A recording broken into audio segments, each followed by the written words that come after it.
Hello and welcome. Today we're going to unpack a fascinating theological framework, one that lays out a continuous, unbroken chain of authority, stretching from the very first moment of creation all the way to the end of time. We're going to see how every single piece is meant to fit together. So, let's start with the biggest question of all. Why are we here? Why does any of this exist? It's something we've all wondered about, right? Well, today we're going to follow the clues laid out in our source material to piece together one potential answer to this cosmic detective story. All right, so our investigation kicks off right here with this verse from the Quran. The source material presents this as our foundational clue. On the surface, it seems pretty clear. The purpose of creating both humans and jinn was for one thing: worship. But as you'll see, this is just the first piece of the puzzle. And this is where things get really interesting. You hear the word worship. You might think of ritual, prayer, fasting, that sort of thing. But is it really that simple? Or could that word point to something much, much deeper? Our sources definitely suggest it's the latter. So, let's dive into our first section. According to this framework, the key to understanding the entire purpose of existence lies in how we interpret one single Arabic word. Okay, so check this out. The phrase in the verse is li ya'budun, which translates to worship me. Simple enough. But the core argument here is that the inner, truer meaning is actually li ya'rifun, which means to know me. Do you see that incredible shift? Worship is transformed from just an action into an act of profound knowing of Gnosis. So where does this interpretation come from? Well, it's attributed directly to Imam Jafar al-Sadiq, who's presented here as the authoritative interpreter, the one who can unlock the scripture's hidden meaning. And think about the implication. If the whole point of our existence is to know God, well, that changes everything. I mean, it's just logical, right? If the entire cosmic point is for us to gain this deep divine knowledge, you can't just be expected to stumble upon it by yourself. You need a teacher. You need a guide. That necessity is the next link in the chain. And this right here, this is a huge piece of the puzzle. It's a divine saying, a hadith Qudsi, where God states that without the Prophet Muhammad, the entire universe wouldn't have even been created. So, in this view, the guide isn't some afterthought or just a helpful messenger. He is the very reason for the cosmos itself. The cause, not the consequence. Okay, let's move on. This whole concept of a divinely appointed guide, it's not something that just appeared out of nowhere. The argument is that this was part of the plan from the very beginning, like an ancient universal blueprint. And the source material points right here for the evidence. This verse talks about a covenant, a solemn pledge, taken from every single prophet.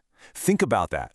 From Adam to Noah to Abraham to Jesus, they all were made to promise that they would believe in and support a future messenger. Okay, so that obviously raises a massive question. A covenant for who?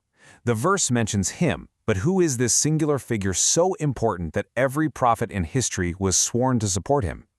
And the sources provide a very specific answer. It's cited that Imam Ali clarified that this primordial pact, this promise that bound every single prophet, was taken specifically for Prophet Muhammad and his household. This forges a direct link, a specific lineage of divine guidance, right back to the dawn of time. So then, what about all those prophets who came before? Well, in this view, their entire lives and missions were like dress rehearsals. They were preparing humanity by teaching crucial lessons. Adam's story taught the lesson of intercession through the holy names. Noah's Ark was a powerful symbol for loyalty to the one true guide.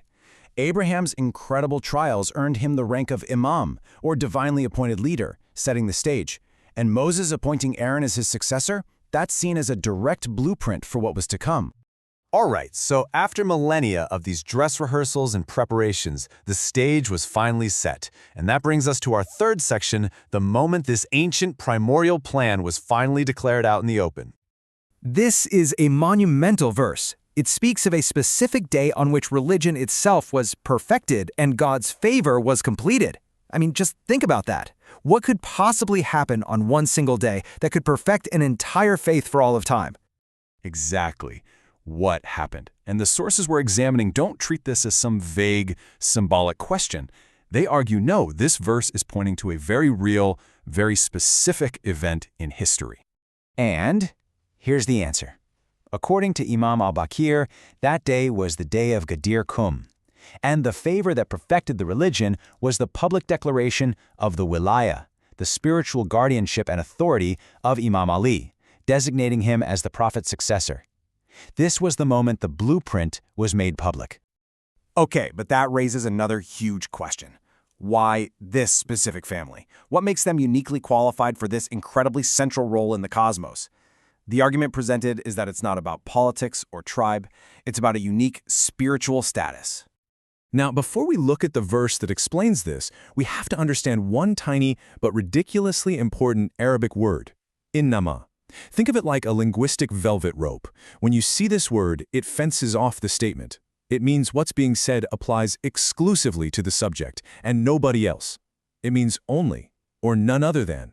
Just keep that in your head. So look how that word is used here. Allah only intends to remove all impurity from you, O Al-Bayt. Because of that word, innama, the argument is that this isn't just a nice wish or a general prayer. It's a divine declaration of a unique, divinely guaranteed state of absolute purity or infallibility that is reserved only for this specific group.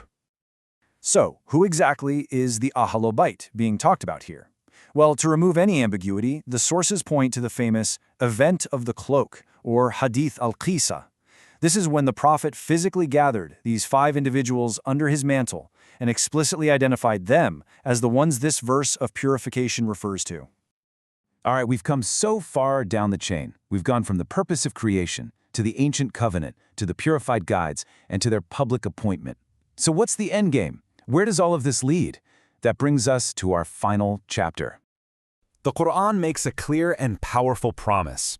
The story of humanity doesn't just fizzle out. It ends with the entire earth being inherited by God's righteous servants. This sets up our final question. Who are they? And this is where it all comes full circle. The sources quote Imam al-Baqir as identifying these righteous inheritors of the earth as none other than the companions of the Mahdi at the end of time.